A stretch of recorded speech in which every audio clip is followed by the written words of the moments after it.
Dans les votes par valeur, les électeurs expriment leur préférence pour chaque candidat en les notant, en leur attribuant des points ou en leur donnant une appréciation.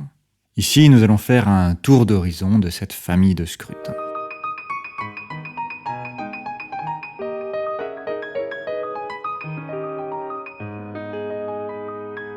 Le vote par valeur le plus simple est le vote par approbation. Sur leur bulletin, les électeurs cochent les cases des candidats qu'ils approuvent, puis lors du dépouillement, on comptabilise le nombre d'approbations reçues par chaque candidat. Celui qui obtient le plus grand nombre est élu. Ce scrutin a non seulement l'avantage d'être très facile à comprendre et à organiser, mais il est aussi robuste mathématiquement, car indifférent aux clones et aux options non pertinentes. C'est-à-dire que l'ajout de candidats semblables à d'autres candidats, ou l'ajout de petits candidats, n'a pas d'impact sur le résultat des autres candidats. Le vainqueur de Condorcet, que nous avons vu dans la vidéo précédente, n'est pas toujours élu avec cette méthode, mais les chances sont déjà bien plus élevées que pour le classique scrutin majoritaire à 1 ou 2 tours. Enfin, l'impact du vote stratégique est relativement faible pour ce mode de scrutin.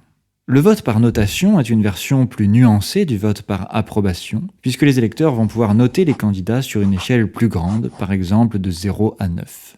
Le dépouillement suit la même logique. On additionne les points des candidats et celui qui obtient le meilleur score est élu. Ces caractéristiques sont globalement les mêmes que pour le vote par approbation, à la différence près que les électeurs peuvent exprimer leurs préférences avec davantage de précision.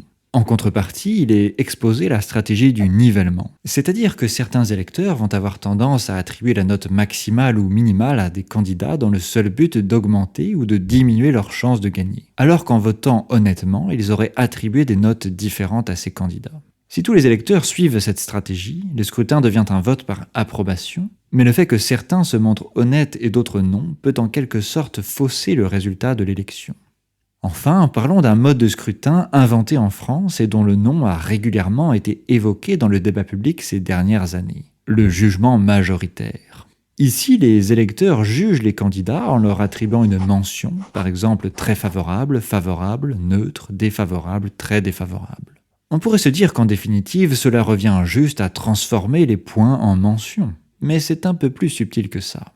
Le vote par notation que nous avons vu avant repose sur le principe de la moyenne, puisque c'est le candidat avec la plus forte moyenne de points qui est élu. Le jugement majoritaire, quant à lui, repose sur le principe de la médiane, c'est-à-dire la mention qui est préférée par au moins 50% des électeurs.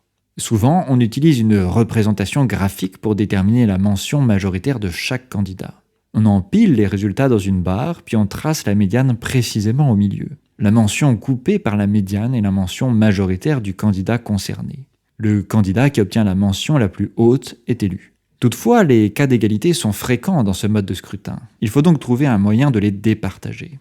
Dans la méthode du jugement majoritaire, on cherche le plus gros groupe de mentions situé au-dessus et en dessous de la mention majoritaire. Si le plus gros groupe est au-dessus de la mention, le candidat est placé en haut de la liste des ex-aequo, et à l'inverse, s'il est en dessous de la mention majoritaire, le candidat va en bas de la liste.